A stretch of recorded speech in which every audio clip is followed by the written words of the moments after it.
Pa maloro ngā rurua Tala Fou se whapoponga le nei Tala Fou le radio Samoa.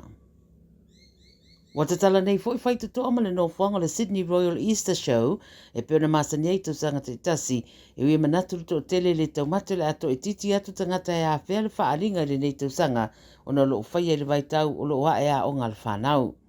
E ui le manatu i la tau o lo tu whaatsia le whaaringa e ono o atu lua le valu se lau 2 wafe tangata e a whea le no whanga le whaaringa i Sydney Olympic Park mo le se fulu lua aso. Whai mai Murray Walton o le Royal Agricultural Society of New South Wales, wa te le atu le whaalinga o le tausanga nei, nei lo tausanga ua tuana i pe a whaatu sātu iai. O stasi nei o whaamoemoe whaatalitalia i le tele o ainga e mai se tupulanga ma whanawiti a wai ese uma whaalinga e mawhai o na mai moe nai.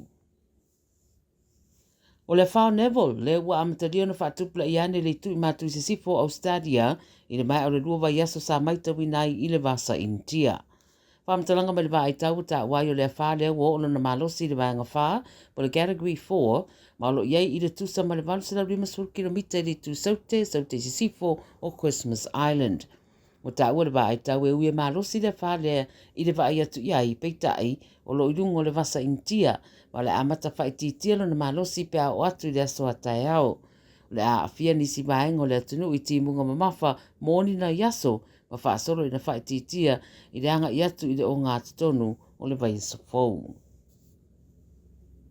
Wa mōria nei seri ina ua ave leo ta avale sidia ma le 5 se lau a whetau ma vaenga o tino ta avale po parts mai le tu i saute i sasae o mele pone.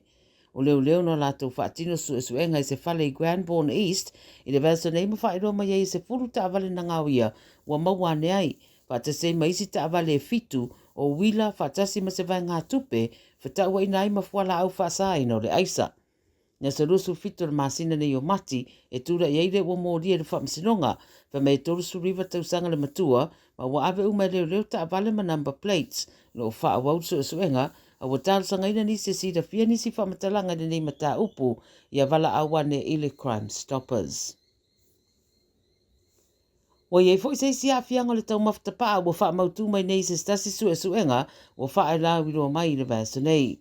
Tā ua le ripoti mai le 9 News o le tau mawhtapaa e ono siti ai se si tu a i ngā fat po o se ngā o i le tino e iei sona so o tanga i ngā se ngā se o ngaonga. Pai mai o le tau a mata o na e tau mawhtapaa po le umi fo na tau mawhtapaa i eiro na so o tanga i le tu a i ngā wha le tonu le peo na lo mia i nisi tu singa. O le wha le tonu o le visceral fat e lewa aia a e si o mia ai au tō tonga se tulou ma a whai e whaatiteleina e ma whai na awhia i ngā se o ngaonga. E eilo na so o tanga i le ngā se o le whatu o le type 2 diabetes, suka, a toai mai si ngā se. O le maua mai o le unga o le suenga wa mana o mia i le wha o popo peo tau mo whainga e tau whiai ma wha e titia le tau mawhatapaa.